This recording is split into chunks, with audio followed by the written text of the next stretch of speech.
Bismillahir Rahmanir Rahim. Tonight is the 19th night of the Ramadan al Mubarak. Inshallah, I am going to present the 19th summary of the Taraweeh prayer. The recitation we normally do in the 19th night is the Surah Yasin. Inshallah, complete Surah Yasin, Surah As-Saffat, Surah Sad, and Surah Az-Zumar. The first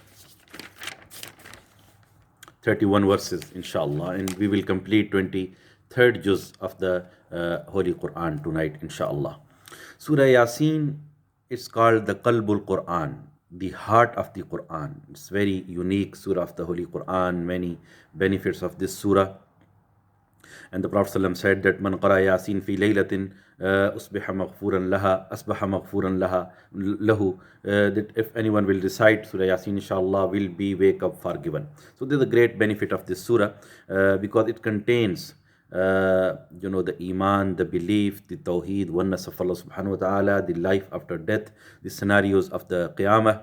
That's why the Prophet ﷺ said, iqra'u yasin ala mawtakum, recite Surah Yasin on your dying person. If a person is in the last stage of his life and just few moments away from the departure from this world, then this surah is recommended to be recited because it is a reminder and reminder of faith. It tells us about the basic belief, the tawheed, as I mentioned, the life after death, and it is a tazkir and reminder for the next world. So it is very important that if we recite, inshallah, it will make the last moment easy for the dying person. In the first raku, it is mentioned, وَنَكْتَبُ آثَارَهُمْ وَنَكْتَبُ مَا قَدَّمُوا وَآثَارَهُم. We write down the deeds which they used to do by themselves and the legacy they left behind, the things they left behind. So when a person lives in this world, his life is temporary. Whatever life we get is a trust and amana from Allah subhanahu wa ta'ala. We can use this time to utilize and to make good deeds, inshallah. But when we depart from this world, our all the book of deeds discontinue. It stops, but except with three things. The Prophet ﷺ said that إِذَا مَاتَ ibn Adam, when a son of Adam dies, when a human being dies, inqata amaluhu, all his good deeds come to an end. Illa min thalath, except three things. Ilmun yantafaw bihi, the knowledge which he left behind and people are getting benefit from it. Wa waladun salih yad'u lahu, and the righteous child who is still making dua, prayers for their parents. Aw sadaqatin jariyah, continuous charity min ba'dih, after him. These are the three things: the continuous charity, the knowledge, and the pious children. So if we work on these three things, inshallah, we can still get reward even we are sleeping in our graves. So this is sadaqah jariyah. So we should make our investment in one of the threes or all threes if possible. Inshallah, this can benefit even when we depart from this world. As I mentioned in the rest of Surah Yasin, it is mentioned about the signs of the Tawheed, oneness of Allah subhanahu wa ta'ala. Subhanalladhi khalaq al-azwaja kullaha. He made the pairs of everything. This is a sign in it. He made other creation like planets and stars and the universe and the moon and the sun. So everything they are doing their duty assigned by Allah subhanahu wa ta'ala, and there is a lesson in everything which Allah has created. Then important the concept of the life after death. قالوا يا ويلنا من بعثنا من مرقدنا هذا ما وعد الرحمن وصدق المرسلون. So the life after death is mentioned, and also it is mentioned about فَالْيَوْمَ لَا تُظْلَمُ نَفْسٌ شَيْئًا. On the day of judgment, no one will be done injustice. Allah will do justice with everyone. The Prophet ﷺ has said in a hadith reported by Musnad Ahmad, Abu Zar radiallahu ta'ala reported that the Prophet ﷺ said, it's hadith Qudsi, Allah subhanahu wa ta'ala says, Ya ibadi kullukum muznibun. O my servants, every one of you is a sinner. Illa man afait, except the person who I protect or who I forgive. فَاسْتَغْفِرُونِي أَغْفِرْ لَكُمْ. Seek forgiveness from me, I can forgive you. وَكُلُّكُمْ فَقِيرٌ إِلَّا مَنْ أَغْنَيْتَ. And every one of you is poor, is a beggar, except the person whom I give. and I grant and I give provision. So ask provision from me and I can give you. Inni jawadun, I am generous. Majidun, wahidun, af'alu ma yasha. I am generous and I do whatever I want. Ata'i kalam wa adabi kalam. My reward is a word and my punishment is a word. إذا أردت شيئا فإنما أقول له كن فيكون. Whenever I want to do something, I just say kun, be, and fayakun, it is done. So this is Allah subhanahu wa ta'ala's authority. This is the message of Tawheed, that we have to rely on Allah subhanahu wa ta'ala. We have to put trust on Allah subhanahu wa ta'ala. We have to make tawbah to Allah subhanahu wa ta'ala. As a human being, we are tend to make mistakes. We are tend to make sins. Kullu bani Adam khatta'un wa khairul khatta'in at-tawwabun. Every human being is a sinner, and the best sinners are those who make tawbah to Allah subhanahu wa ta'ala. So we should make tawbah to Allah subhanahu wa ta'ala. He is Tawwab, one of the name of Allah subhanahu wa ta'ala. He accepts the tawbah. He is Ghafoor, he forgives as well. So he is a Razzaq, he provides provision whenever we need anything. So we can make dua to Allah subhanahu wa ta'ala, and Allah can grant us anything which we want. There are many ways to accept the dua. Maybe something is not better for us, but Allah can give us something alternative. Maybe if anything is not suitable for us, Allah can still give reward, inshallah, on the day of judgment. And at that time, a person will wish that all his du'as should not have accepted, and he should have been given reward in the next world. So dua is a thing which is always beneficial, always helpful. So we should make dua abundantly. Ad-dua mukhul ibadah. Dua is the essence of worship. Ad-dua huwa al-ibadah. Dua is actually a worship. So whatever we dua, we are asking for ourselves, but it is counting as ibadah, as worship to Allah subhanahu wa ta'ala. The next surah is As-Saffat, making the angels who make rows in front of Allah subhanahu wa ta'ala. Saffat. Saf mean row. Normally we stand in rows in our prayers. That's why the Prophet, whenever he used to start the prayer, he used to make announcement, the Sawu Sufuvakum, straighten your rows, because this is from part of the establishing the prayer. So it is one of the basic thing whenever we make jama'ah, congregational prayer. Jama'ah mean getting together, standing together. And like the Prophet ﷺ said that I have been given many privileges over other prophets and over other nations and other prophets and nations. And one of the privilege is that sufufuna ka sufuful malaika. Our rows are same as the rows of angels. And it is another hadith reported by Muslim. Jabir bin Sumar radiyallahu ta'ala reported that the Prophet sallallahu alaihi wasallam said, "Ala tasufuna kama tasiful malaika inda rabbihim." Why you do not make rows in front of Allah as angels make rows before Allah subhanahu wa ta'ala? And then he mentioned, explained that yatummuna as-sufuf al-mutaqaddim wa yatarassuna fi as-saf, that they complete the first rows first, and then they stand together and they consolidate the rows, they join the rows. So this is the condition of the saf, that it should be together. People should stand for shoulder to shoulder, and there should not be any leave in between. The Prophet ﷺ said that if there is any room between two persons, two musallin, two namazis, then they will try to intervene between them and try to stand between them. So we have to stand shoulder to shoulder. This is part of the saf and making row. And it is mentioned in the last part of this raku, first raku of Surah As-Saffat, Hadha Yawmul Fasl. This is the day of decision. Allah subhanahu wa ta'ala make decisions on the day of judgment, and this decision will be based on our, it will be on justice, inshallah. And nothing will be done, no one will be oppressed, no one will be done injustice, inshallah.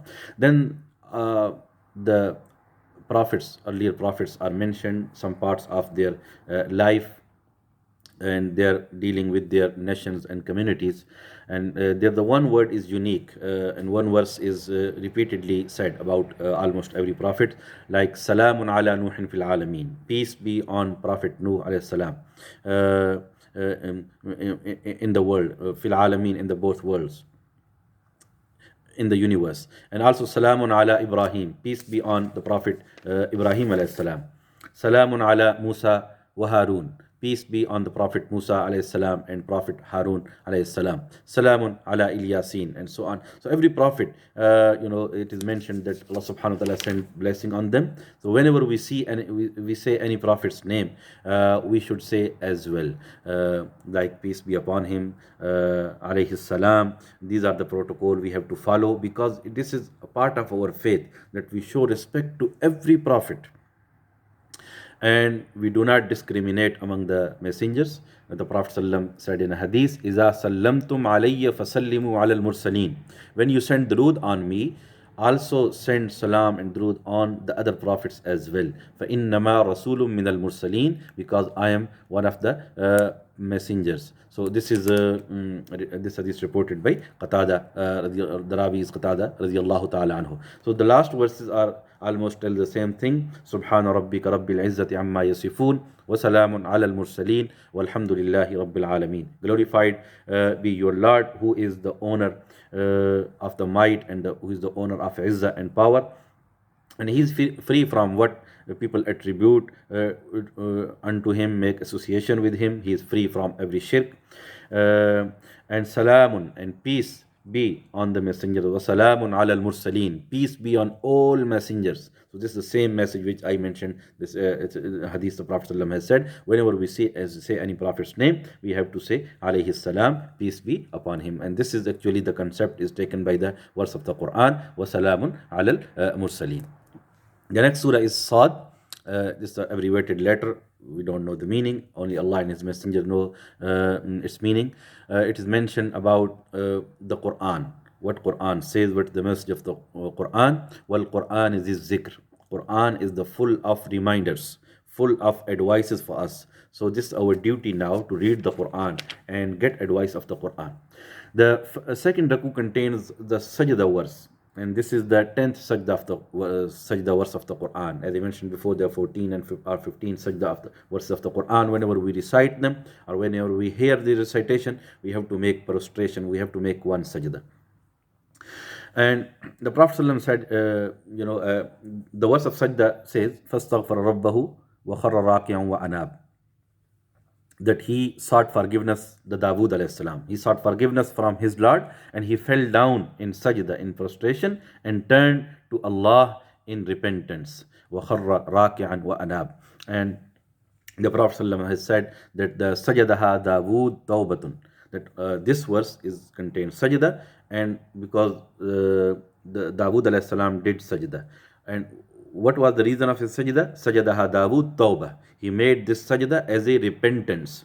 وَنَسْجُدُهَا shukran. And we make sajda as well, but as grateful, as they make shukr to Allah subhanahu wa ta'ala. So his sajda was as a repentance, as a tawbah, and our sajda is as a shukr and gratefulness to Allah subhanahu wa ta'ala. And in the next raku, it is mentioned about the Prophet Ayyub alayhi salam. He suffered from disease, from illnesses, from problems in his life. He was a prophet of Allah, but he showed patience, and this is a great message for us as well. And when Allah subhanahu wa ta'ala granted him shifa after a long illness, the shifa was simply through water. So it means that anything can give shifa to us. So even simple water can give us cure. So we should ask Allah subhanahu wa ta'ala for shifa, because He can give us shifa through anything, even with a few drops of water. Because when he made dua of shifa, Rabbi anni massani az-zur wa anta arhamur rahimin, that I am suffering through with pain and disease and illness, and you are the most kind and merciful. Allah accepted the dua, and then what he said, Allah subhanahu wa ta'ala says, urkuz birijlik, stamp your feet on the ground, haza mughtasalun baridun wa sharab. The water will come, and it will be to wash. It will be baridun, cool, and washarab, and to drink. So water is a blessing of Allah subhanahu wa ta'ala. It came to us as a great blessing, as a great ni'mah. We should take care of it. We should not waste the water, especially when you are doing wuzu. We should wash every organ maximum 3 times. Minimum 1 time is required, but maximum 3 times we can wash. The Prophet ﷺ has done a wuzu, washing his organs once and 3 times, and then he said that this is minimum and this is maximum.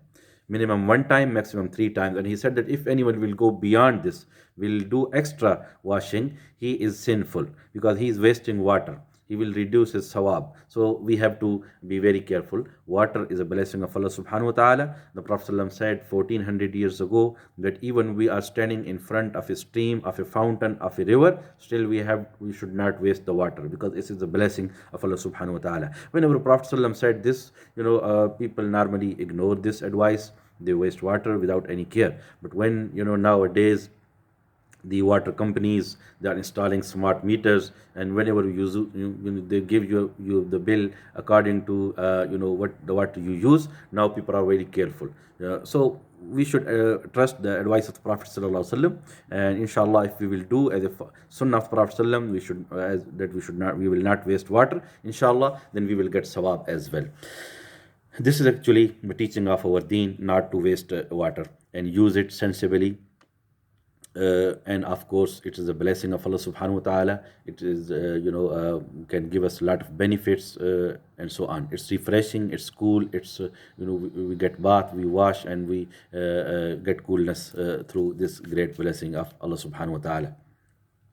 And after this, the last verses of Surah Sad regarding the devil, the story of Adam alayhi salam is retold here, and it tells us that the devil cannot, it's our enemy. We have to keep us as enemy. And what happened to the devil? Why he's evil? Because he arose from takabbur, from pride, from arrogance. So we should avoid these things, otherwise we will be the follower of devil. We should avoid pride and takabbur, and we should leave the arrogance and rebellion. These were the things which were the traits of shaitan. We should avoid it. The story of Adam alayhi salam is retold here to so we should take lessons from this story, that we have to show humbleness, we have to make sincere ibadah of Allah subhanahu wa ta'ala. And the last verse says, in huwa illa zikrun lil alameen, that this Quran is a reminder for the whole universe. The next surah is Az-Zumur. Zumur means crowds, and it is reported by Nisai that Aisha radiallahu ta'ala reported that the Prophet ﷺ used to recite Surah Al-Isra and Surah Az-Zumur at night time. So recitation of this surah, the whole Quran is beneficial, alhamdulillah. Every letter of Quran is to follow, is to understand, is to recite. Inshallah, whatever letter you will recite of the Quran, you will get 10 reward from Allah subhanahu wa ta'ala. So the main message of this surah is فَعْبُدِ اللَّهَ مُخْلِصًا لَهُ الدِّينَ تنزيل الكتاب من الله العزيز الحكيم. This is the book given by Allah subhanahu wa ta'ala, who is most powerful, who is most wise. And he said that indeed I have revealed this book with truth. فَعْبُدِ اللَّهَ مُخْلِصًا لَهُ الدِّينَ. Worship Allah with full sincerity, with full ikhlas. So every act of worship should be done only for the sake of Allah subhanahu wa ta'ala. And the Prophet ﷺ said, ikhlis deenak yakfika al-amal al-qalil. Make ikhlas in your every act of worship. Inshallah, small action, small deed will be enough and sufficient for you. And then, as is mentioned, يُكَبِّرُ اللَّيْلَ عَلَى النَّهَارِ خَلَقَ السَّمَاوَاتِ وَالْأَرْضَ بِالْحَقِّ. Allah has created heavens and the earth with truth. And يُكَبِّرُ اللَّيْلَ عَلَى النَّهَارِ وَيُكَبِّرُ النَّهَارَ عَلى اللَّيْلِ. He merges the night into the day, and he merges the day into the night. So the alternation of days and night, this cycle is a great lesson for us, and is a great message of Tawheed as well. This is the creation of Allah subhanahu wa ta'ala, and Allah has created earth for a purpose. How it is working, the coming of day and night, our moon, the other, the providing the sun, which gives us heat and light and so on. Everything is of purpose built. Everything in this universe on this earth is purpose built, just to make us survive, just to keep us alive. Like oxygen is provided, water is provided, everything which we need, Allah subhanahu wa ta'ala has provided us. Then Allah subhanahu wa ta'ala created emotions in our heart, the love in our heart against each other, with each other, the love and kindness and mercy Allah has created among His creation. That's why a mother loves her baby and so on. These are if we think deeply, inshallah, every aspect of this life, on earth can take us to our Rabbul Alameen, inshallah. And again it is mentioned, أن يعبد الله مخلصا له الدين وأمرت لأن أكون أول المسلمين, that I have been commanded to worship Allah sincerely, and I have been commanded to become Muslim, the forefront Muslim. It means I have to submit myself to Allah subhanahu wa ta'ala. I have to follow Allah and His Messenger's guidance. In the last raku, it is mentioned, innaka mayyitun wa innahum mayyitun, you are dead and they will be dead as well. Everyone will finish, will be erased. Only Allah subhanahu wa ta'ala. Kullu man alayha fan wa yabqa wajhu rabbika dhul jalali wal ikram. Everything will finish, will be erased, and only Allah subhanahu wa ta'ala will remain, because He is eternal and He is forever. He is Rabbul Alameen. May Allah subhanahu wa ta'ala give us ability, give us tawfiq, that we follow what we recite. May Allah subhanahu wa ta'ala accept your siyam, accept your qiyam, accept your fasting, your roza, your du'as, inshallah. May Allah give you full reward and benefit from what you are doing, good deeds in this month of Ramadan. Wassalamu alaikum wa rahmatullahi wa barakatuh.